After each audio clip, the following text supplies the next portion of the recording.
This is the J. Scott Outdoors podcast on Western big game hunting and fishing, brought to you by GoHunt.com Insider. Research faster, hunt more. Go to GoHunt.com/insider and use the J. Scott promo code when signing up to receive a $50 KUIU gift card. I'm your host, J. Scott, and I live and breathe hunting and fishing, spending half the year in the field experiencing God's creation. I hope you'll enjoy hearing about our adventures. Welcome to the J. Scott Outdoors podcast. Today we are going to be talking about New Mexico with Tom McReynolds of Black Mountain Outfitters Incorporated. And I've known Tom for several years and excited to get his insight on New Mexico with the draw deadline coming up here March 23rd. We've got a week or 10 days here before this episode, or before the draw odds are due, and it's going to be great to pick Tom's brain. He's one of the best outfitters in New Mexico. Tom, how are you doing? Good. How are you doing, Jay? Oh, just fine. Why don't you tell the listeners a little bit about your operation and what you guys provide over there in New Mexico? Well, we primarily operate in Unit 12 and 13. That's kind of our bread and butter. We have almost 400,000 acres of private ground in Unit 12 and 13. Most of it's in Unit 12. Our main thing is that we control a lot of land, and we have a lot of land on our tags. But we also do public draw hunts, and believe it or not, our public hunting is some of the best hunting that there is. We kill some incredible bulls on public land. It's not a real highly competitive area for outfitters because there is a lot of private land. So we kind of have a niche in what we do. Our public draw odds there are very good if you're in with an outfitter. And we've got access to a lot of public land that's landlocked and other people can't get to. So it's an area that's very it's very glassable. It's a high desert area. It's not typical of your Gila units down south, like the 15s and 16s that are more thick and have more public land. It's just a little bit of a different ball game where we're at. We also do a little bit in Unit 10, which is up a little further north. We'll get into that, but a little bit in Unit 10, occasionally in Unit 15, and occasionally in Unit 17. Gotcha. And Tom, speaking about Unit 12, which is your bread and butter unit, can you kind of give me some cities that are on, the boundaries or in the middle so that people can geographically get an idea of where Unit 12 sits? You have Highway 60 that runs east out of Springerville, Arizona, and it runs straight across to Socorro, New Mexico. And that's pretty much the southern boundary of Unit 12 and Unit 13 for the most part. The Highway 60, once it crosses the state line, everything north of Highway 60, all the way to Pytown, everything north is Unit 12, and it runs clear up to the Zuni and the Navajo reservations. Unit 13 starts in Pytown, and it actually runs north all the way to I-40, and then it also, there's a little part of it that goes south of Highway 60 in between Pytown and Dattle. There's a little kind of just a little horn that sticks down south of Highway 60, more down in towards the Gila. But Unit 13, what you'll see is one of the biggest elk units in the state, if not the biggest. It's a very, very big area. It runs, from corner to corner, almost from Pytown, New Mexico, clear almost to Albuquerque, New Mexico. So, you're talking about a large area. What are we talking there from top to bottom? 70, 80 miles, or what are we talking? Yeah, you'd probably be from north to south. You'd probably be at least 60 or 70 miles, and east to west, you're more along the lines of 100 miles at least. It's a big area. There is a lot of Indian reservation mixed into it, and some private land, but that's kind of what makes it. Kind of gives it its advantage, because the elk have places that they disappear to, that they can't be hunted, and then they reappear. And they move a lot. Elk in our units move. They move tremendously. the thing about our country is it's all dependent upon moisture and where the feed is. And these elk can move they can move 30 to 60 miles just to find good feed. So every year is different. It's always a roll of the dice. It's not a lot of your other areas. I mean, guys see the same bulls every year. They know where those bulls are going to be. That's not the way it is in our area. We don't see the same bulls every year. I mean, our bulls move around. Occasionally we see the same bulls, but generally these elk move, and they go with the feed. It's a high desert area, so it's a lot more cactus, pinon, juniper, rimrock. Some areas are real thick. There is a little bit of pine, thick pine in Unit 13. For the most part, though, it's a little bit of a lower elevation with more rimrock and volcanic rock too. There's a lot of volcanic flows with little, what you call little, they're just little cones out in the middle of the thickets. It's just a little different country than most people are used to hunting. So units 12 and 13, is there some pretty good glassing in both units, or which one's better for glassing? 12 is better for glassing. 13, some areas are good for glassing. It's such a big unit. It has such a diverse, terrain. They're both great for glassing. 13 has more areas, though, that are thick and tougher to glass. There tends to be more water in Unit 13 from what I've seen and found. So it can make it a little harder to hunt, water during archery season in Unit 13 because there would be a lot more tanks. I mean, if you get into a particular draw in Unit 13, it may have a series of 3 or 4 tanks in a short, half mile to a mile area and you're pretty much, the elk are there, but you don't know which tank they're going to come to, and they never consistently hit the same tank. Unit 12, the water is more controlled by the ranch, the ranchers, the private land. So, it's a little more predictable on what's going to happen there when you're trying to hunt water in the early season. Comparing Unit 12 to Unit 13, which one has more elk?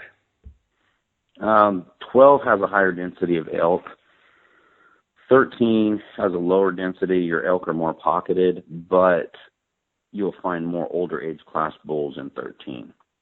And the reason for that is because 13 is a primitive weapon only unit, muzzleloader and archery. And the muzzleloader season that they run there is middle of October, so you don't get to hunt peak of the rut. You pretty much. In other words, the bulls. You don't hunt the peak of the rut, so the bulls actually get a little bit bigger because they don't have quite as high of success.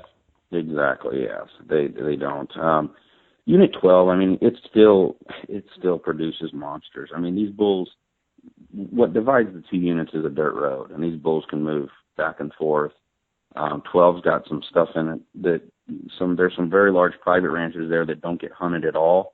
There's a lot of Indian reservation land, and having those types of scenarios, I mean, it produces some monsters. I mean, we killed a bull this year that's 440 inches gross official, and wow. That bull. I mean, on the archery hunt or what hunt? Yeah, was that? On an archery hunt. I mean, we had never seen this bull before. We had heard rumors of him being seen, but he came out of some country that doesn't get hunted at all. So, I mean, having areas like that, around our ranches, I mean, it always, tends to produce a couple of just monsters. I mean, we killed a couple of bulls this year that were around that 400-inch mark or above on the private land, even though I would still say that, Unit 13 has a better average top-end bull. But, the scenario is every year, typically the biggest bull we do kill is in 12. There's a higher density of elk in 12. I mean, 320 to 360 is kind of the wheelhouse for us in that unit, depending on the feed.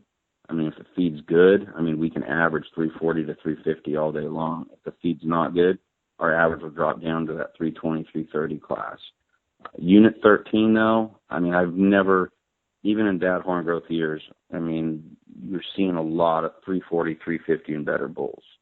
And there's always some monsters around. I mean, there's always some really big bulls, 380 plus. So, they're more pocketed in 13. They're smarter. They get hunted. It's a lot of public land. They get hunted a little differently on public land than they do in private. So the elk are a little smarter. They're a little more shy to calls. They get bumped around a little bit more. On private land, like in Unit 12, we don't do that. We don't hunt our elk that way. I mean, we're very careful with how we hunt them, so the elk don't get engaged as much. So they're not as flighty. Whereas in 13, they get educated real quick. So. Okay, that's all good stuff. I'm looking at my Go Hunt Insider and looking at the draw odds for, and this is the regular, the non-outfitted draw odds for Unit 12, the September 1st through September 14th, 15% first choice, 8.7% second choice, and 9.1% third choice.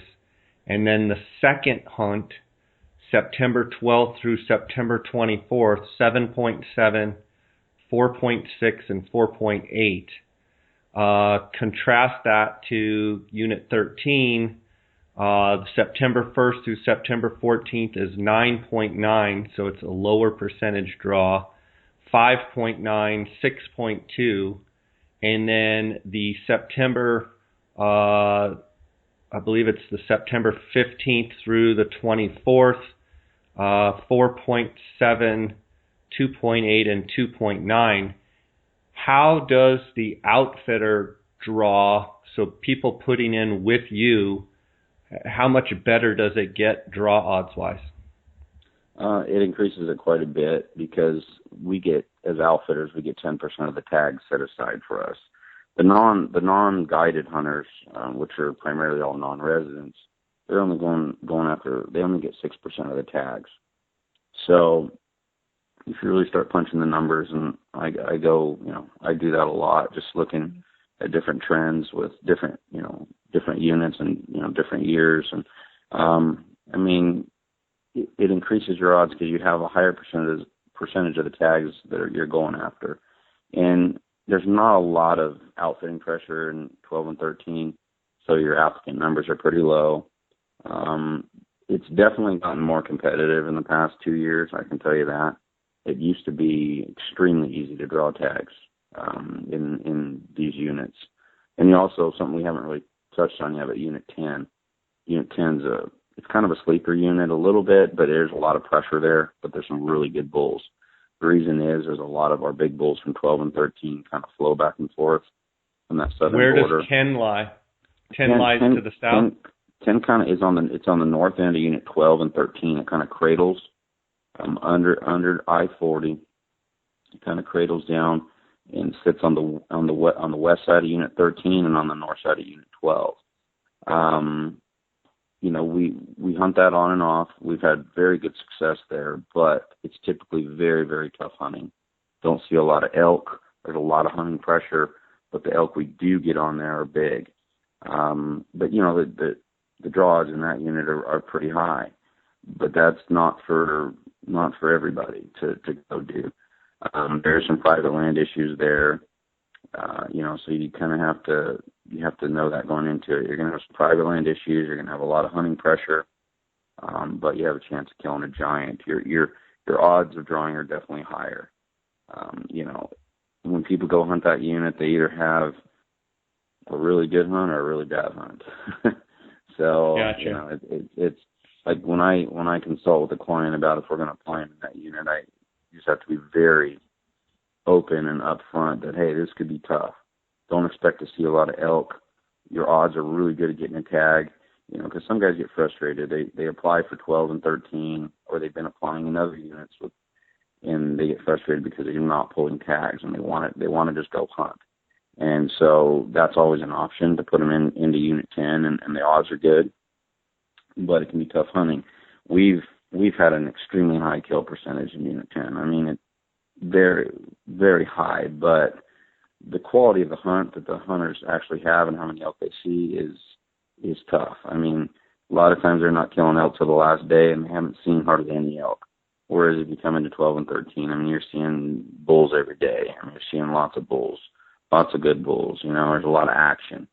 That's Let's take a quick break here, and then we'll dive right back into it. Utah Hydrographics is in the water transfer printing service, and they are open to whatever you can dream up. Choose from a wide range of camo patterns, designs, and colors. Whether it's guns, bows, tools, rifle stocks, vehicles, steering wheels, fenders, dashboards, paint guns, fishing rods, cups, tripods, watches, knife grips, helmets for a local sports team or for your motorcycle, picture frames, mailbox, animal skulls, you name it, they can probably do it. Utah Hydrographics loves taking things that are general looking and turns them into something that looks fantastic and eye-popping. Give them a call and see what they can do for you and receive up to a 10% discount by using the JScott16 promo code. Visit them at utahhydrographics.com or on Instagram at Utah Hydrographics.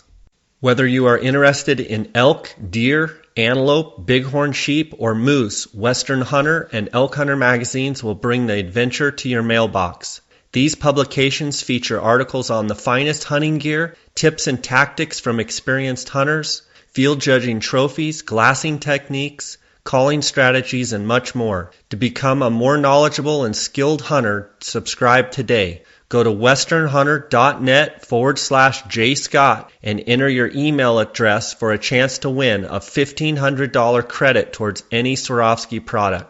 Okay, Tom, I'd like to talk to you about season dates. It looks like September 1st through the 14th and then September 15th through the 24th.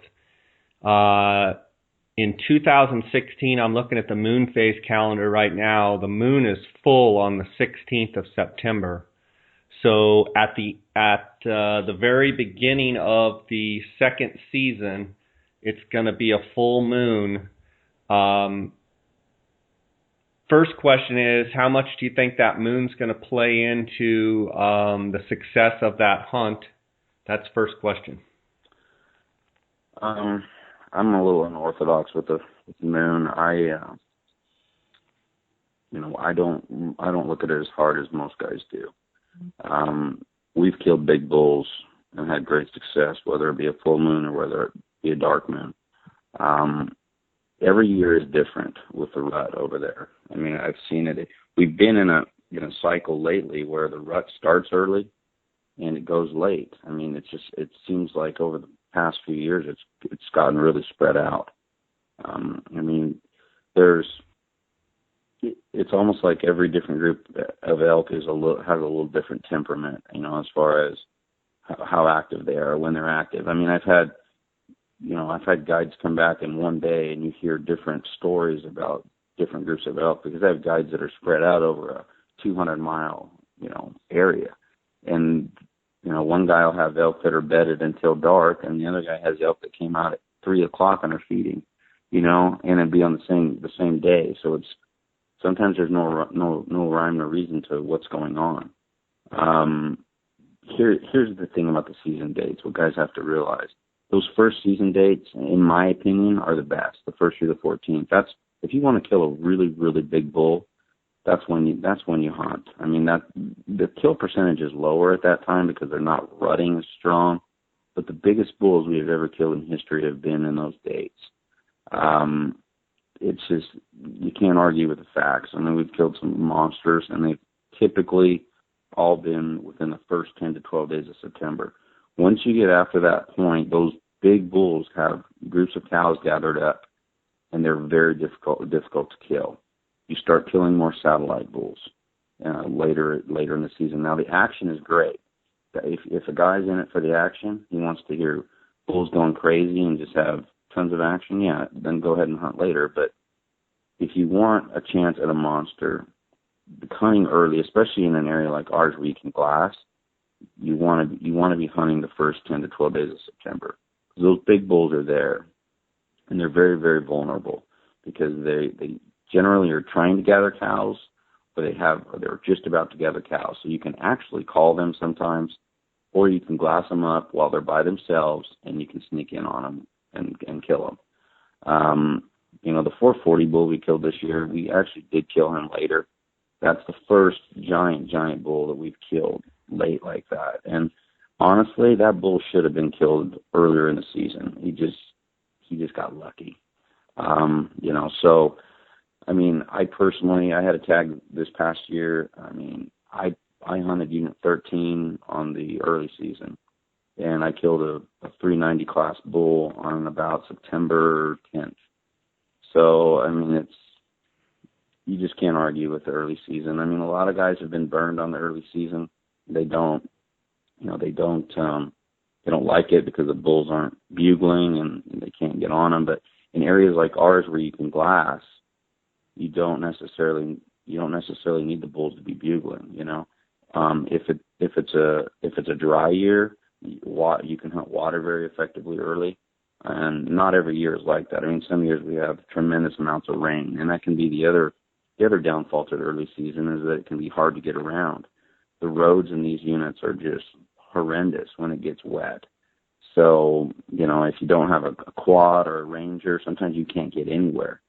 And that can be very frustrating on the early season. Usually, once you get into those later dates, it is drier, and the monsoons have quit, and you can get around. But I'll tell you, lately, weather, you can't rely on anything. I mean, 2 years ago, it was so wet on the second season that when we had more weather issues on the second season than we did on the early season, which is not normal. But what I've learned recently is you just can't rely on the weather at all. I mean, it's all across the board. So you just kind of go with it.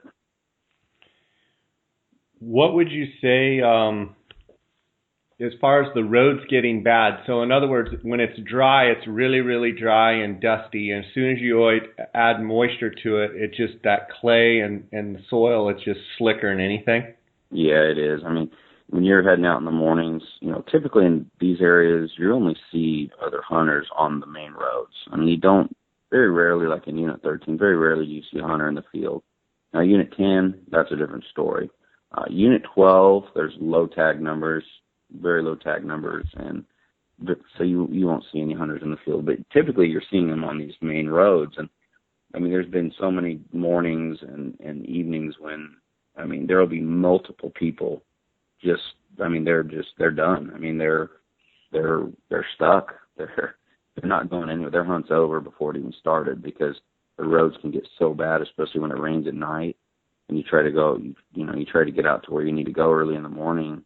I mean, most of these hunters in these units, they travel quite a bit to where they're going to hunt because it's a big area, and typically a lot of them don't even camp. Typically, a lot of them stay down at Highway 6, closer to Highway 60, or in a small town, around there or whatever. But it can be a huge issue with the weather and getting around. How many tags for the archery, the first season archery in 12, and how many tags for the second season archery in 12? I want to say there's 20 tags this year, maybe 15. Actually, it's 15 and 15. Very low numbers. Total or non-resident tags? Non-residents there will be one tag issued in Unit 12 on each of those two hunts. So there's only 15 tags total on those archery hunts? Yeah, 15. Well, there's 15 for the first season and 15 for the second season. Wow. Total? Yeah. That's the total amount of archery hunters? Very low, yes. Okay, so, and then... What was that? So I didn't realize that it was such low hunter pressure. So what you're saying is you've got giant units with only 15 guys total that can draw those permits. Total. Yeah, and the reason they do that in Unit 12 is because it's primarily private land.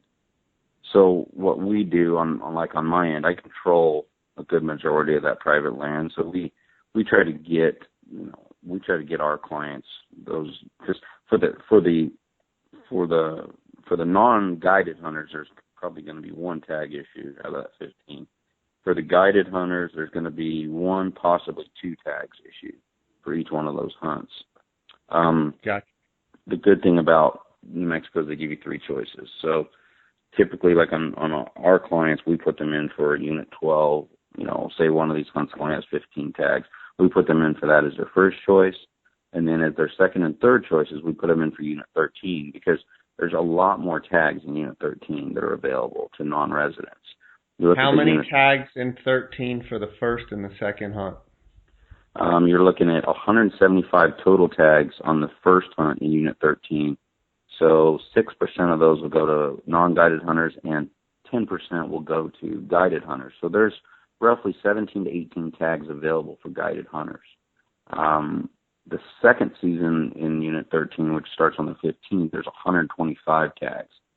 So you've got 12 to 13 tags available for guided hunters, and roughly half that for your non-resident, non-guided hunters. And that's why the draw system's nice, because you can mix and match and give guys a shot at those real hard to draw tags like Unit 12, and then as a second and third choices, you can put them in for a unit that is easier to draw. And even the guys that aren't buying landowner tags that really just want to draw a tag, you can have them apply as a third choice on like Unit 10.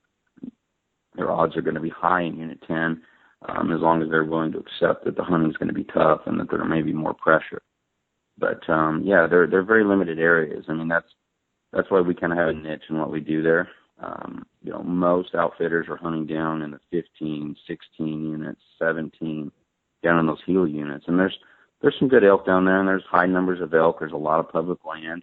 But if you look at the numbers, I mean, the percentages of draw and the numbers of applicants, I mean, it's almost like drawing a sheep tag down there. It's tough.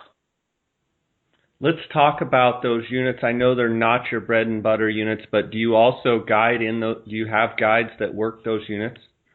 I do. I mean, my guides have, they know those units very well. I personally don't, do much down in there.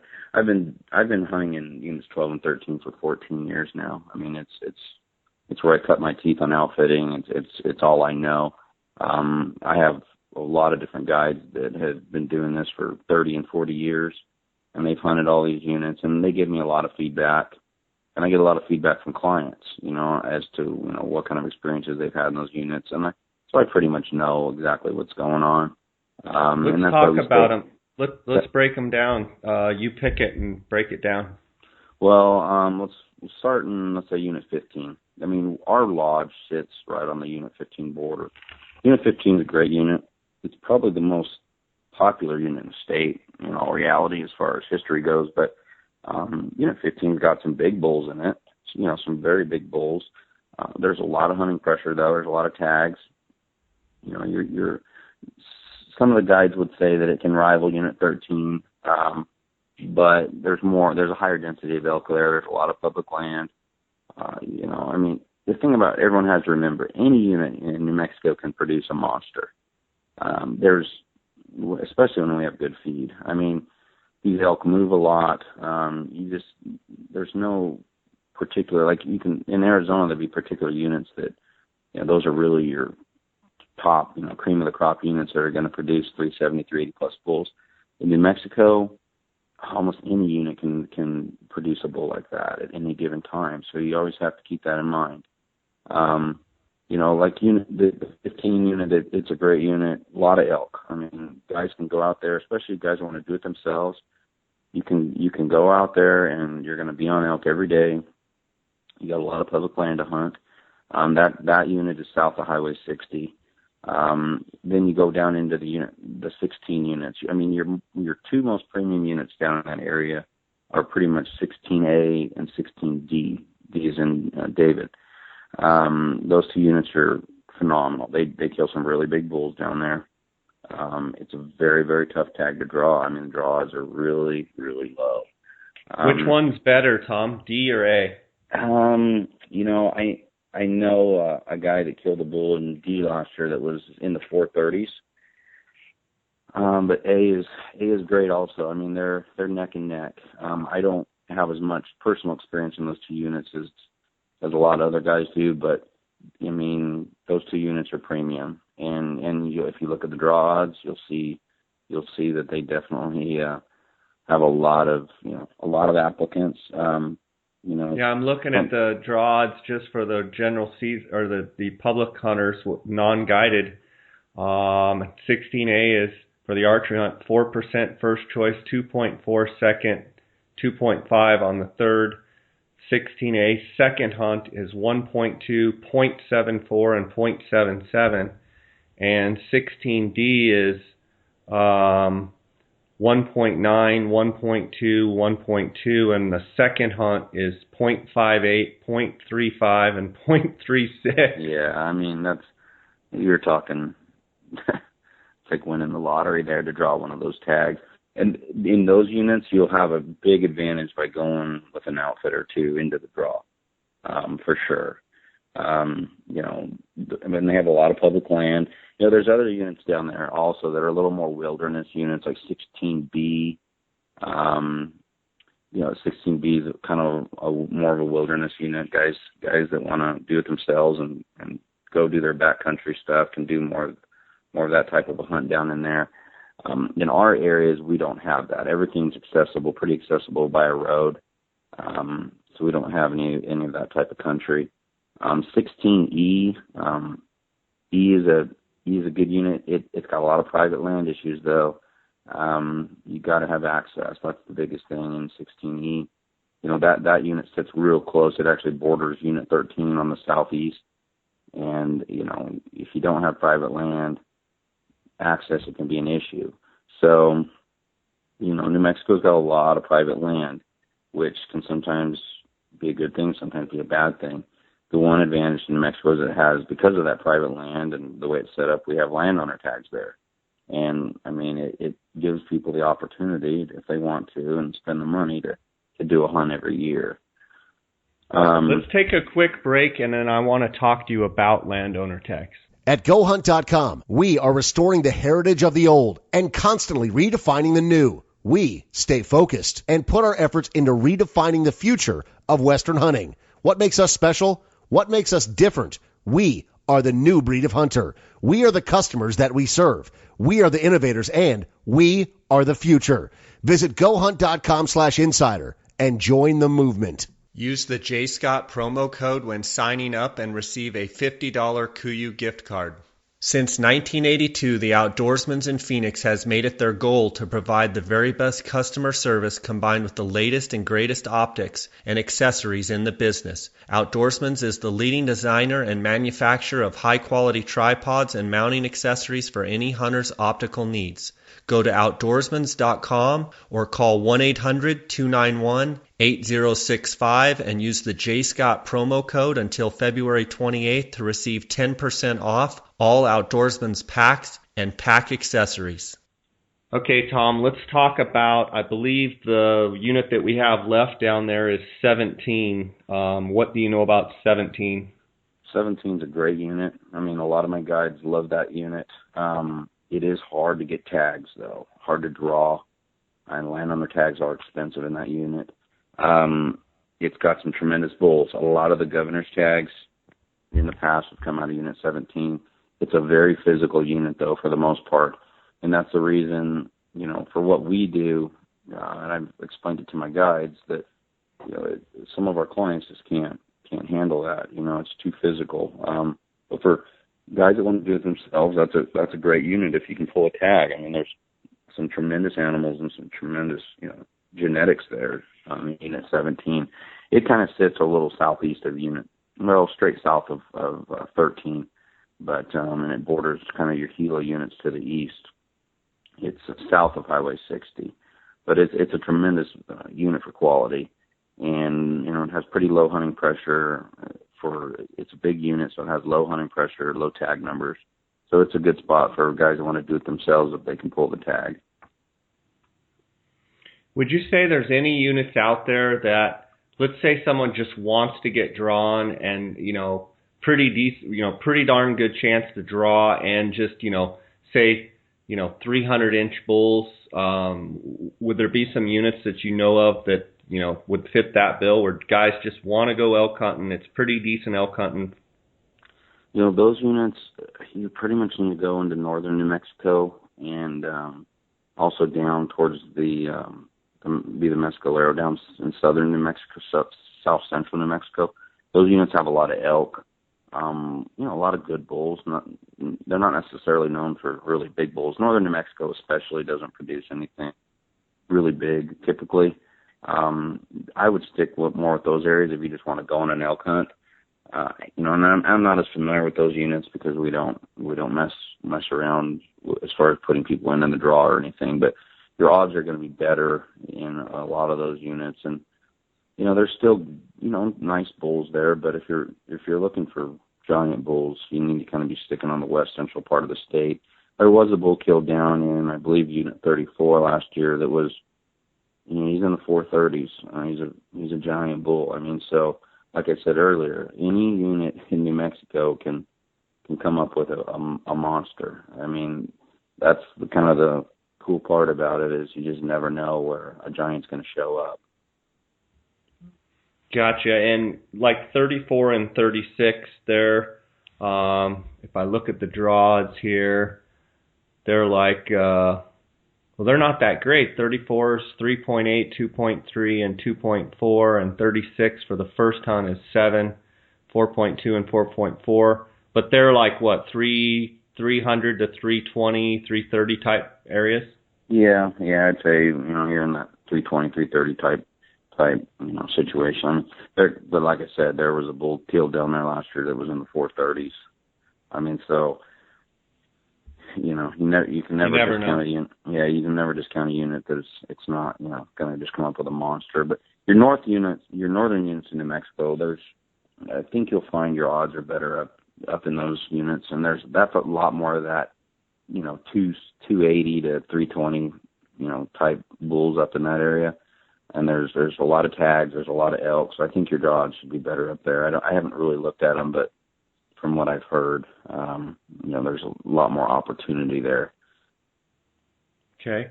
Before we talk about your landowner tags, I want you to touch on the muzzleloader hunts and the rifle hunts in your bread and butter units, and kind of compare and contrast that with the archery hunt, and maybe tell me which season you like the best out of those. Well, the rifle hunts in Unit 12, if you look at the dates on them, there's 3 rifle hunts in Unit 12. They're very hard to draw. There's only 20 tags in each hunt. The October 1st hunt is incredible. Actually, all 3 of them are incredible. You can produce a 360 to 400-inch bull on any of those hunts. But a lot of people try to draw that October 1st hunt. It's great, though. Especially if you are with someone like me who has access to private land to get onto public. Some of our ranches, we landlock over 100,000 acres of public land that the only people that can hunt that land is people with public draw tags. Those are premium dates, and guys will kill big bulls. There's a lot of country, if you know the unit well, a lot of country you can get to through either private land or just tracts of public land that can produce really good animals. The dates on your muzzleloader hunts in Unit 13, those can be a little dicey. Every year is different. There is a youth hunt that is early.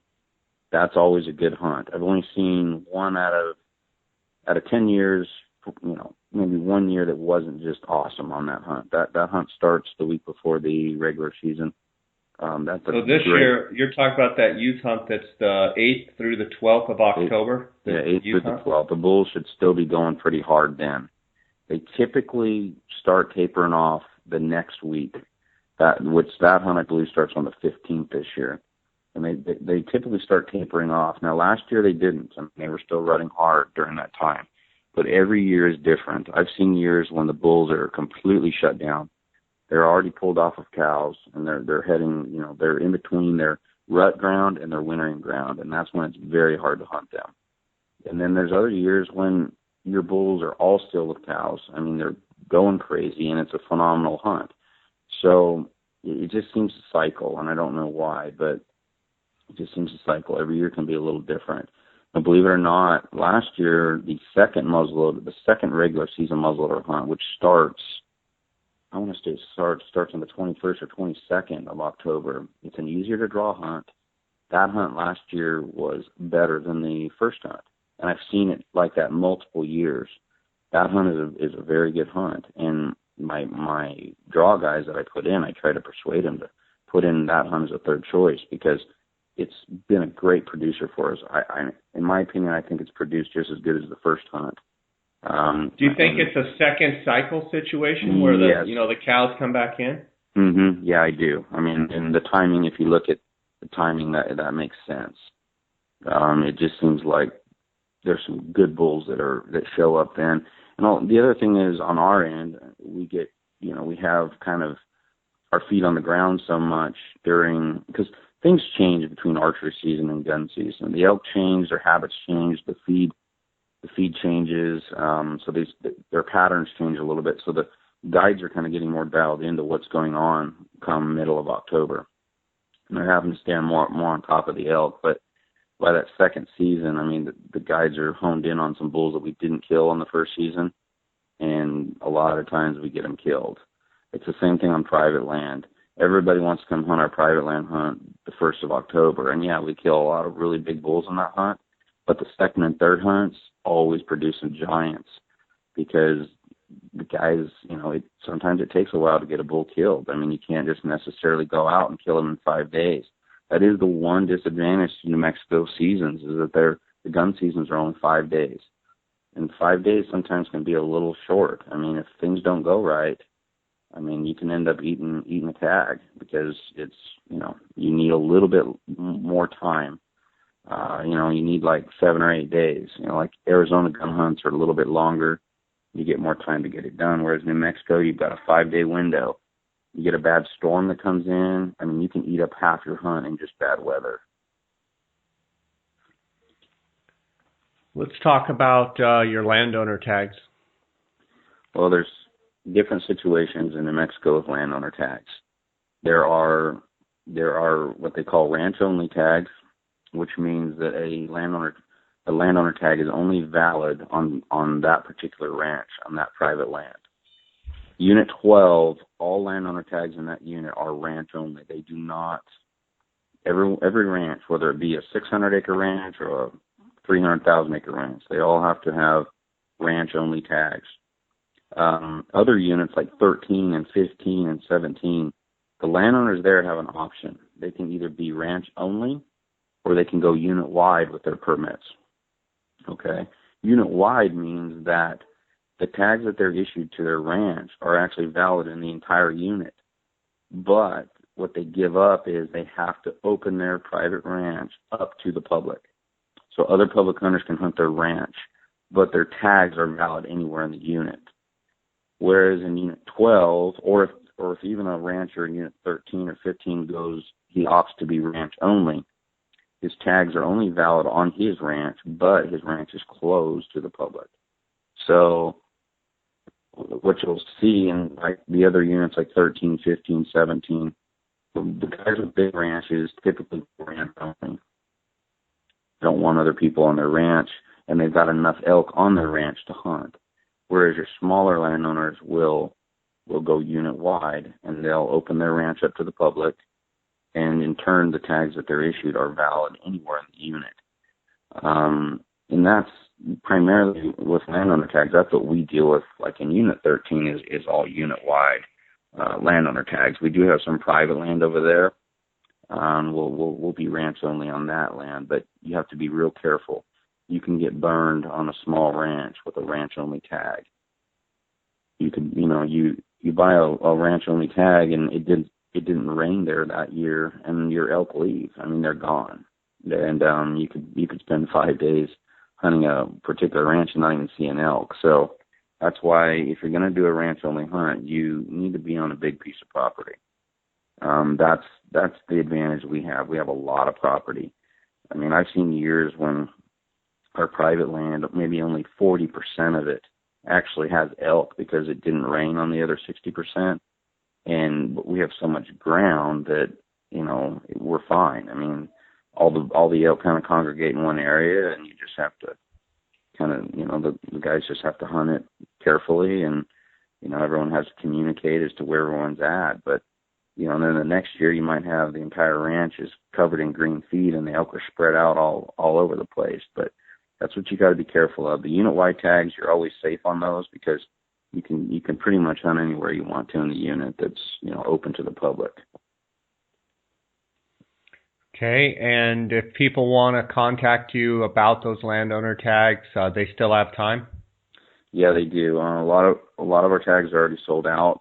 We do have a list for after the draw, because what service that we do offer is that when my clients book a landowner tag hunt, we do put them into the draw, so that they can try to draw a public tag and save the money that they're paying for the landowner tag. The landowner tags are expensive. So after the draw, we'll have some landowner tags come available. We do have some muzzleloader and rifle tags that are still available right now. But yeah, they can contact us. What most of my clients do, the ones that want to come on a hunt for sure, is they lock down, with a deposit. They lock down a landowner tag with me, and then they have me apply them in the draw. And then if they draw, I keep their landowner tag, and they don't have to pay for that portion. And I have clients that come along and buy those tags after the draw deadline.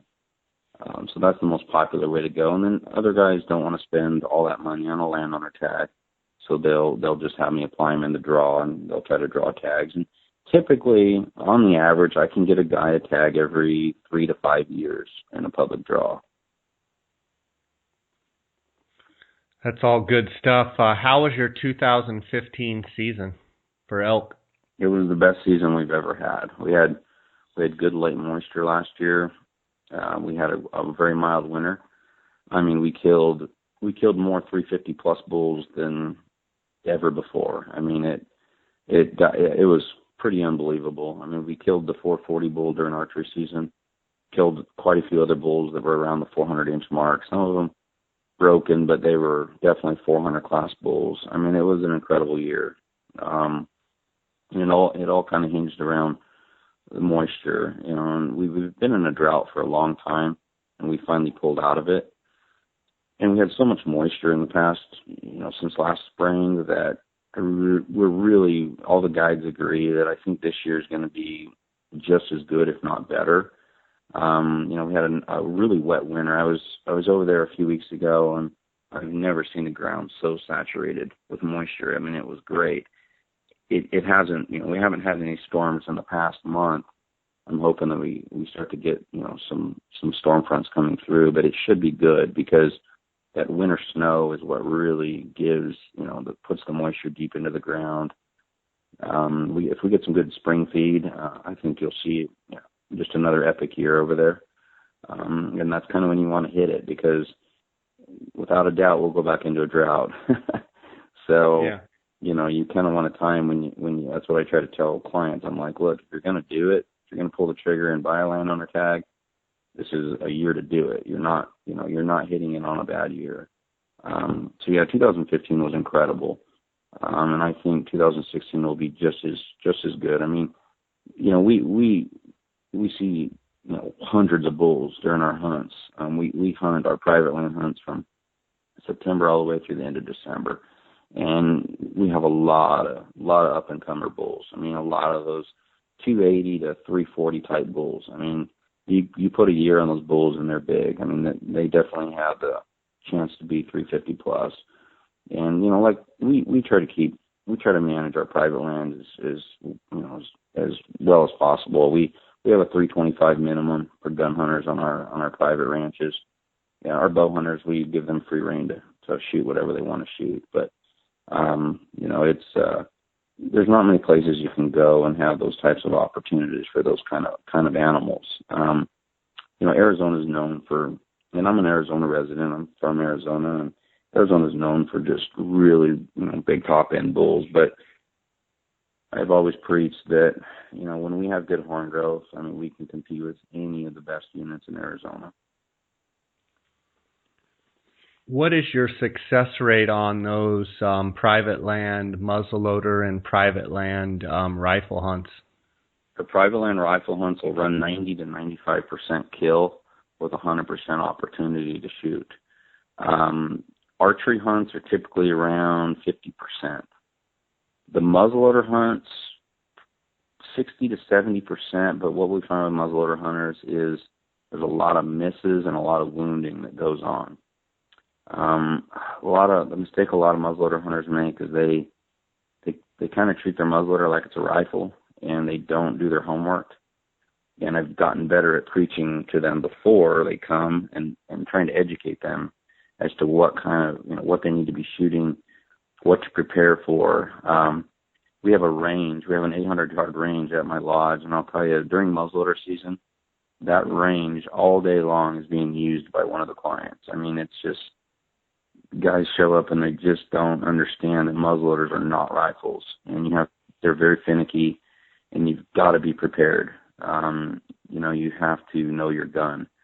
And so that kind of hurts the kill percentage on the muzzleloader hunts. If it wasn't for that, I mean, those muzzleloader hunts would be 90% plus kill percentage. So, that would be the biggest thing I preach to muzzleloader hunters is just know your gun. They're just very finicky weapons. Let's take another quick break here. Have you guys heard about PhoneScope? PhoneScope is a privately held company that makes custom-molded, precisely engineered smartphone digiscoping adapters. Photographing wildlife has never been easier. Take digiscoping photos and videos from your smartphone and share them with your friends. PhoneScope stands behind their product with a 100% money-back guarantee. PhoneScope is the future of digiscoping. Get yours now. Use the JScott16 promo code and receive 10% discount on all purchases. Check them out at PhoneScope, that's PhoneSkope.com, or on Instagram at PhoneScope. Wilderness Athlete is committed to improving the health and quality of life for the outdoor athlete by providing field-tested, scientifically validated nutrition and sports performance products. Check them out at wildernessathlete.com and use the JScott promo code to receive 10% off any order in February 2016. Tom, tell me about the lodge where your hunters stay. We have a lodge in Pytown, New Mexico, which Pytown is roughly 60 miles from the 60 miles from the state line. We can get to Springerville, Arizona in about an hour from our place. We built the lodge about 4 years ago. I've been outfitting New Mexico for 14 years. We started out in wall tents and travel trailers, and we've moved all the way up to now having probably the biggest and nicest lodge, that you'll find anywhere over there. I mean, we have a lot of amenities at our place that are designed, it's not like a 5-star lodge like some of these high fence ranches you see in Texas or wherever. This is we built this place around hunters. I mean, for trophy hunters. We have an 800-yard rifle range. We have a 120-yard archery range. We've got walk-in coolers, walk-in freezers. We've got individual cabins so that guys can have privacy. Our main lodge where everyone hangs out is kind of like the area that everyone comes to gather and eat. And, everyone kind of goes back to their own quarters so they have privacy. We've got internet and, television as far as, guys that want to watch football, they can come back and watch football. We kind of cater to everybody. We've got clients that want to stay out all day and hunt all day and be hardcore, and we've got other clients that want to come back and watch football on Sunday, and they need to work. They have businesses they need to continue to run while they're hunting. So we offer it all. We're not we don't just cater to one type of hunter. I mean, and our guides are the same way. I mean, I tell the clients when you get there, I'm like, you just need to talk to your guide and tell him what you want to do. I said, if you want to stay out and hunt all day, you tell him, that you're up for that, and the guide will, he'll accommodate you, and you guys will stay out all day. I said, if you need to come back, to, do internet work or make phone calls.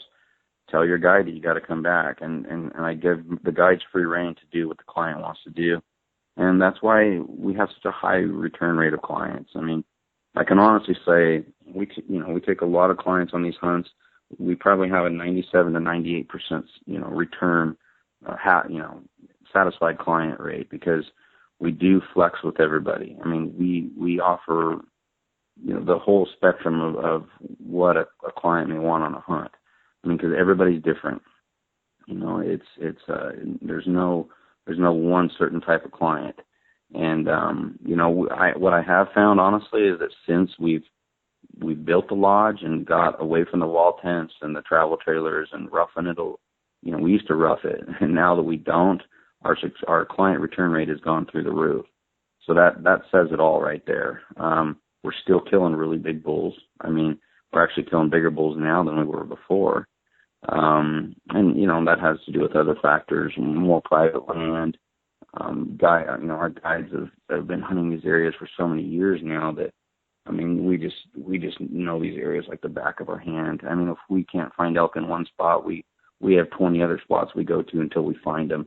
That's the biggest disadvantage that self-guided hunters have, is they don't have that year in and year out knowledge of where to go when it's tough, because every year is different in our country. And you've got to be able to have plan, A, B, C, D, E. I mean, you've got to have different spots to go. And, a do-it-yourself hunter a lot of times doesn't have the time to try to learn all that and to try to learn access to certain spots. Like in Unit 13, there's some of those ranches are unit-wide ranches that you can actually hunt.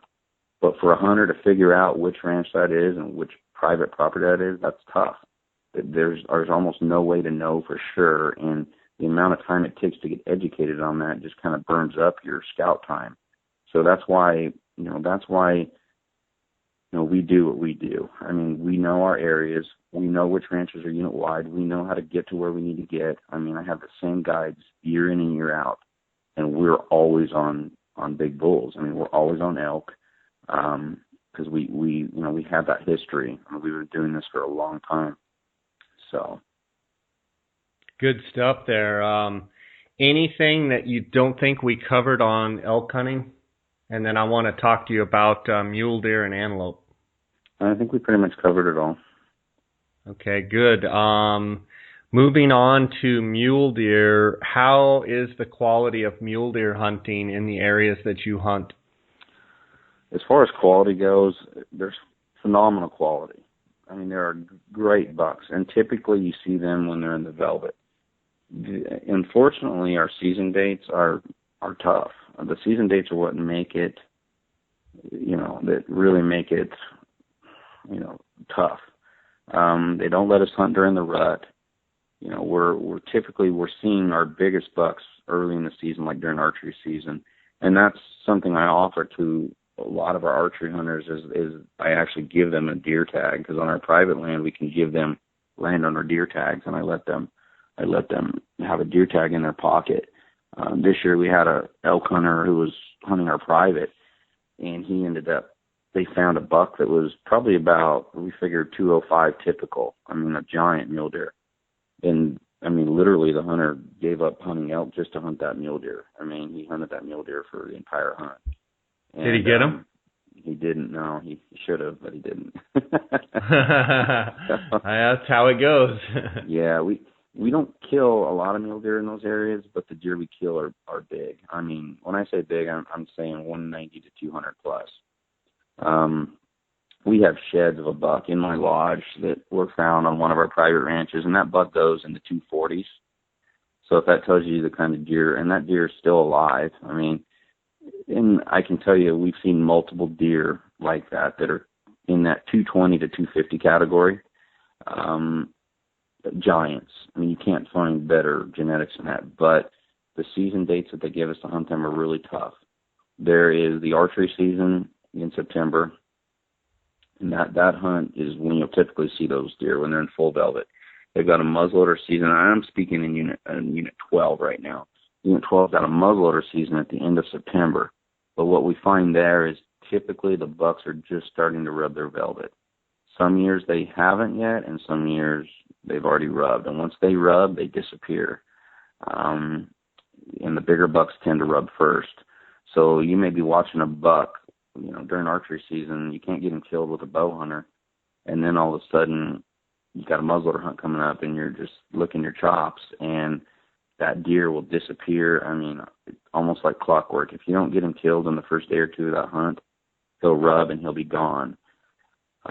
We over there we do have the opportunity. We plant some food plots on some of our private ranches, and we found that it is starting to attract some of these some of these bucks in during the rifle season, which is in late October. It draws them out of the thick junipers and the pinon. But as far as opportunity goes, if a guy wants to do a hunt and have an opportunity to kill a monster, these are great hunts. But they have to come into it with knowing that they're not going to see very many deer, and you just got to know that. And these tags are easy to draw, even for do-it-yourselfers. If you want to draw a tag on your own and go hunt in an area with big deer. We've got big deer, but they're tough hunts, and you gotta expect to put a lot of miles on, and you're gonna sit behind the glass for hours and hours. But it's unfortunate that they don't give us better seasons, because we could produce some of the best deer in the country if we could hunt during a little better time frame. There are some youth hunts that they have in like Unit 10 and 17 and 13 that can be good hunts. They have some good dates in there. They're a little bit later, little stretches. But for the most part, the best time to kill those really big deer in these areas is during the archery season. Once you get into the rifle hunts, those big deer, they are hunkered down in that thick stuff, and they're hard to find. I really wish people could see the potential is there, but we just never have the opportunity to hunt when we can really produce that potential fully. Is there a late archery hunt in January when they're rutting in Unit 12 or 13? In 13 there is, yes, and that can be a good hunt. The only issue you run into in those late season hunts like that is whether there's snow on the ground. When there's snow on the ground, it's generally crunchy. It could just make for very tough stalking. So there is a dual season in Unit 13 that you can actually hunt September and January. It can be a good hunt. Like I said, it just depends on the weather and what kind of snow's on the ground. But you're still talking low deer densities in both of those units, so the deer can be hard to find. So it can still be tough. But Unit 12 used to have a late season archery hunt, and I wish they still did, but unfortunately they don't anymore. What would you say? Well, let me back up. If someone wanted to focus and I want to go deer hunting, is it feasible to really have a guide that, your guide really scouts it out and really, really focus on trying to find a big deer? And is it probable, or is it still, a very, very tough hunt? No, typically if we have deer hunters coming in that come on the rifle hunt, which is the end of October, we know because we've been out there hunting since September 1st. We know where there's big bucks. We just have to find them. So that's the advantage we have. Is we're out there every day from the end of August scouting till clear through the deer season. So by the time the rifle deer season in Unit 12 happens at the end of October, by that time we know where we've seen some giant bucks. So you're in the area of a giant buck. It's just a matter of finding them. And getting lucky, really. So, that's what I always tell hunters. I'm like, look, if you want to do this hunt, you're going to be hunting giant bucks, but it's going to be tough. You're going to have to get lucky and find them, and then you got to make the shot happen. Did you guys kill some deer last year? And if so, what kind of quality did you have? We killed a couple of deer, one that was in the mid-180s, one that was around 200. And we had a couple of deer miss that were bombers. 200 plus. Is this on the rifle, or are you talking archery? Archery, and a couple the ones we killed were rifle. We didn't take any muzzleloader hunters last year. They pushed that season back a little bit too late, and I just don't like the dates. It's by the time that season starts, they're typically rubbed off.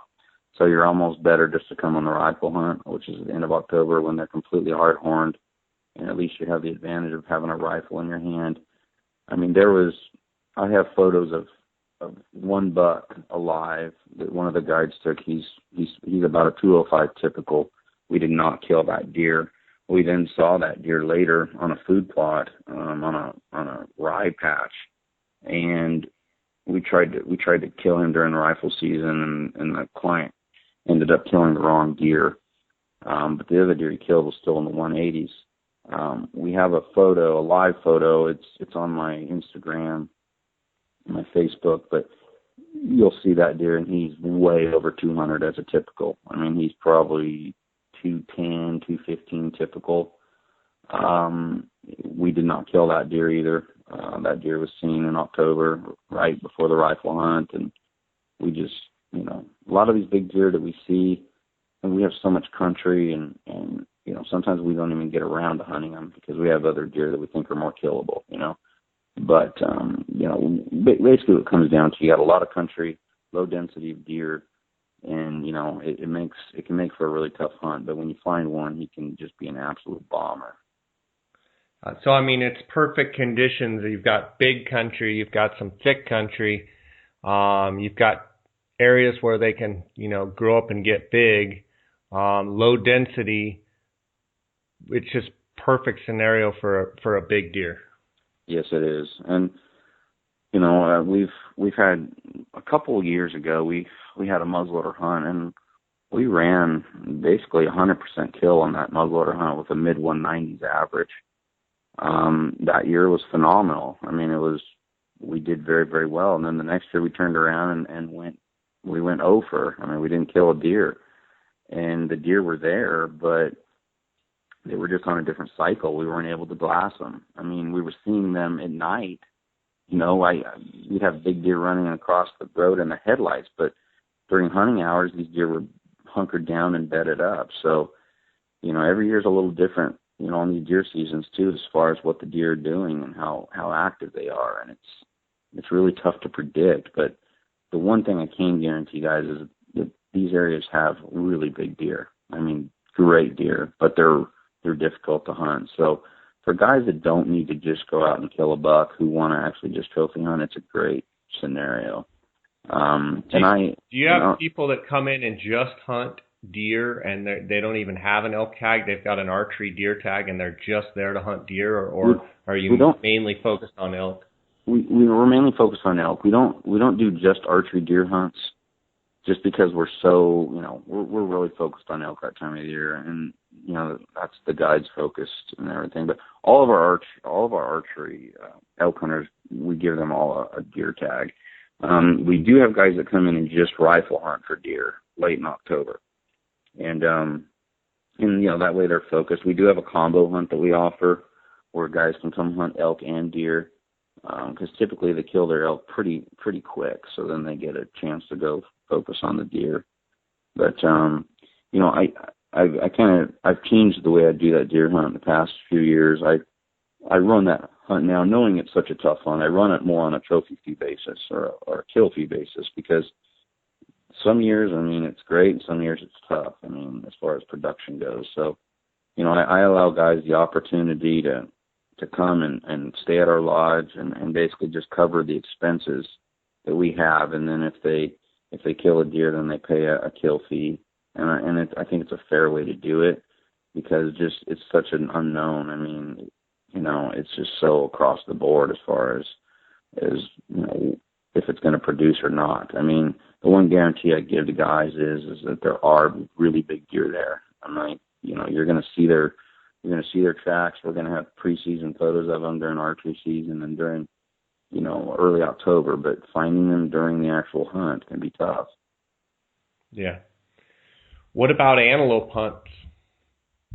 Most of the antelope hunts we run are on our private ranches, and you will not find anywhere that carries the average that we do. We're carrying a 83 to 85 inch average consistently on our antelope with 100% kill. We've killed multiple bucks that are right at 90 inches.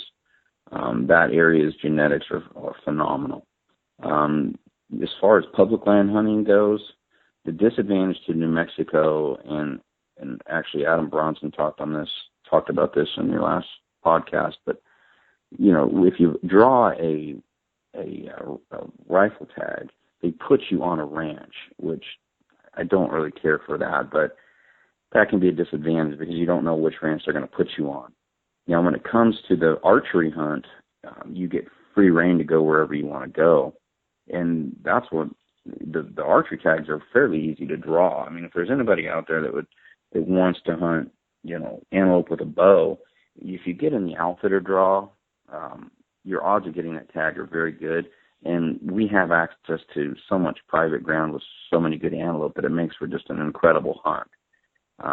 So that's kind of where I would steer guys if they want to bow hunt antelope to apply in the outfitter draw. You've got great odds of getting the tag, and then you get to hunt all this private land. I mean, that's something that we offer, to let the guys come in and hunt the private land and hunt these giant bucks before the rifle hunters start. The disadvantage to our landowner tags, if you're willing to come hunt with a rifle, they're great. I mean, you can go out there and smoke a Boone and Crockett buck, but if you want to come bow hunt, the landowner tags they're too expensive. I mean, these landowner tags that they issue for antelope or any weapon, so it's not feasible for a bow hunter to come and spend the same money as a rifle hunter and hunt with a bow in August when he can come and hunt during October with a rifle. It's just obviously the archery hunts are tougher, but that's why I urge guys to get into the public draw for the archery, try to draw that public archery antelope tag, and then come and hunt our private land. It just makes for a great antelope hunt. Same thing they also have handicapped, mobility impaired hunts. Those are the same way. So for guys that have mobility impaired license or the designation in New Mexico, that's a great hunt for them also. That's all great information, for sure. So, I mean, as far as quality for elk, deer, and antelope, it sounds like you have just phenomenal quality. Yeah, you won't. I don't think you'll touch our quality anywhere else in the state of New Mexico. If you go on my Instagram or on our Facebook, you'll see right now I'm in the middle of posting 2015 photos. I'm not the greatest at keeping my website updated. I mean, you go to my website, you'll see a lot of big animals from previous years, but we've just recently entered the social media arena, and it's been good because I can get current stuff out quicker. I mean, it's easier for me to do it from my phone. I'm on the road a lot. I mean, I travel a lot. I have a busy life, so it's easier for me to kind of get that out there and let people see what we're actually killing.